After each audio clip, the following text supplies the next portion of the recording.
बिस्मिल्लाहिर्रहमानिर्रहीम। Welcome to vidhipo.com। मैं हूं आपका दोस्त आतिफ अफजल और आज blogger.com की 21वीं क्लास के साथ आपकी खिदमत में हाजिर हूं। पिछली पिछली क्लास में जो है कुछ सेटिंग की कुछ दो टॉपिक रह गए थे, वो आज हम डिस्कस करेंगे। वो एसईओ के हवाले से हैं, बहुत इंपॉर्टेंट हैं ये। तो आज हम इनको देखते हैं। हम मोर ऑप्शंस में जाते हैं और सेटिंग पे क्लिक करते हैं।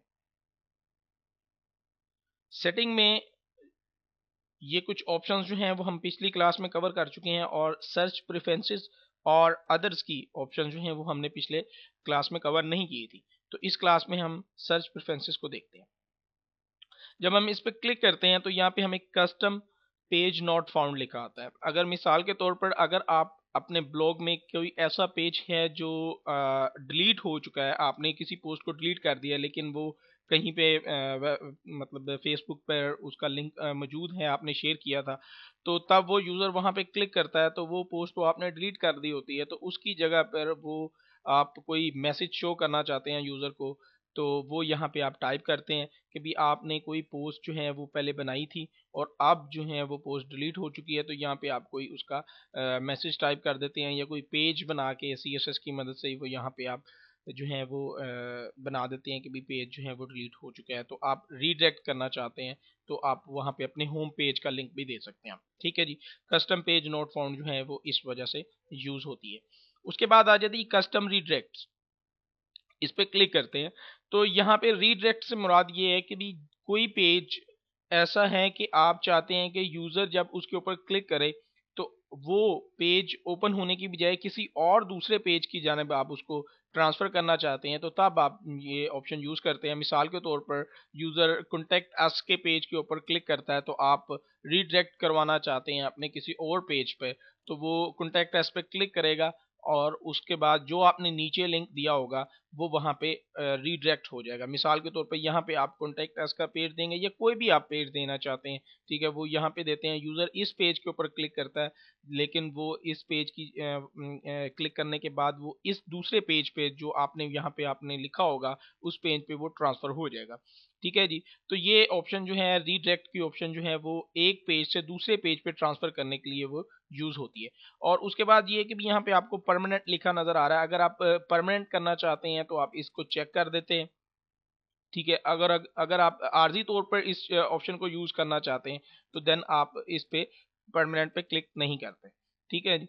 तो उसके बाद जो है ये नेक्स्ट ऑप्शन जो है यहाँ पे आपको नज़र आ रही है कस्टम रिपोर्ट्स डॉट टेक्स्ट की। ये बहुत इंपॉर्टेंट जो है वो एक चीज़ है। अगर आप किसी भी पेज पे, यानी कि असल में ये होती है एसईओ के हवाले से सर्च इंजन को एक कहा जाता है कि आप इन पेजेस को जो है इंडेक्स ना करें। इंडेक्स से मुराद इन पेजेस को आप सर्च इंजन में आप ना लेके आएँ। ठीक है। तो इस ऑप्शन को हम एडिट करते हैं और यहाँ पे पहले यस पे क्लिक करते हैं, तो इसको देखते हैं कि भी इसको हम किस तरह यूज़ कर सकते हैं।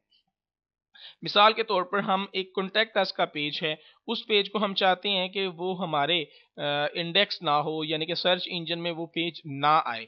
तो उसके लिए हम क्या चीज़ करेंगे, यहाँ पे हम लिखेंगे यूज़र डैश एजेंट और उसके बाद कॉलम देंगे और उसके बाद हम स्टैटिक जो है उसको प्रेस करेंगे और हम नेक्स्ट लाइन पे आ जाते हैं। यहाँ पे हम लिखते हैं डिसअलाउ।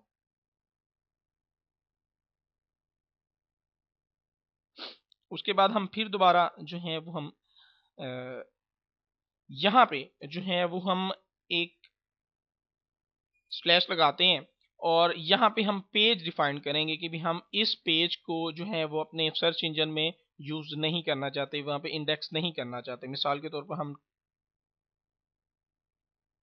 कॉन्टेक्ट डॉट HTML का एक पेज है, इस पेज को हम जो है वो सर्च इंजन में जो है वो नहीं लाना चाहते, तो इस पेज को हम यहाँ पे लिख देते हैं।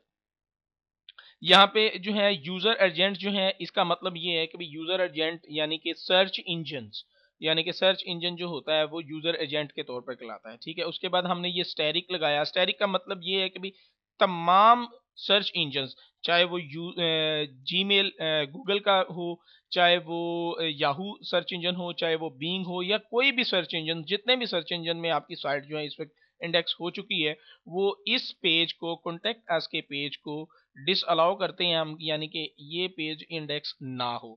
ये ऑप्शन जो है custom report dot T x T की, ये इस वजह से यूज होती है। ठीक है जी, उसके बाद हम इसको सेव कर देंगे और ये जो ऑप्शन है वो यहाँ पे अनेबल हो जाएगी।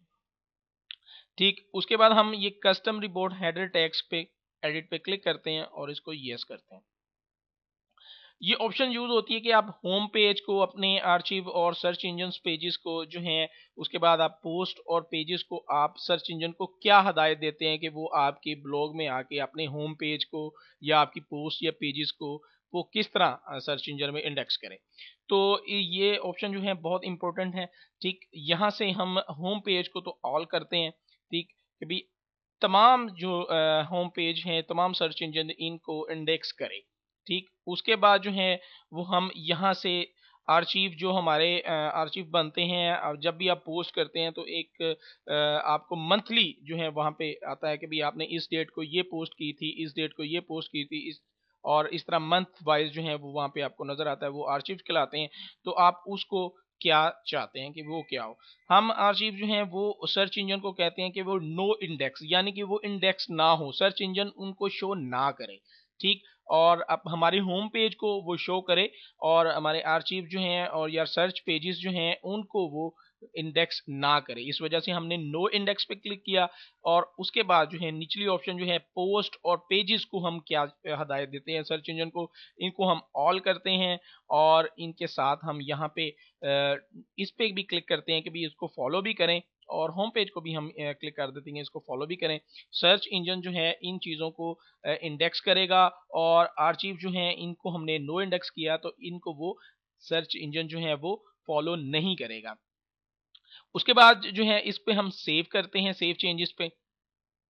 जब हम इस ये सेटिंग जो है अनेबल कर लेते हैं तो हमारी पोस्ट में एक ऑप्शन और आ जाती है, उसको भी हम डिस्कस करते हैं वो क्या चीज़ है। हम एक न्यू पोस्ट जो है वो क्रिएट करते हैं।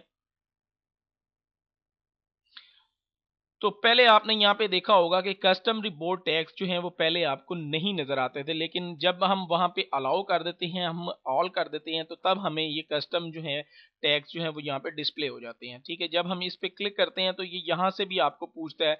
डिफ़ॉल्ट का मतलब जो हमने मेन पे जो सेटिंग दी है वो चीज़ जो है वो सिलेक्ट है इस वक्त। अगर आप इस पोस्ट को कोई नो इंडेक्स करना चाहते हैं, नो फॉलो करना चाहते हैं, ठीक है, तो वो यहाँ से आप क्लिक कर कर सकते हैं। ठीक है जी, हर पोस्ट की एक अपनी सेटिंग भी आप कर सकते हैं। डिफ़ॉल्ट का मतलब तो ये है कि भाई ओवरऑल जो सेटिंग की गई है, ठीक है, तमाम ब्लॉग के लिए।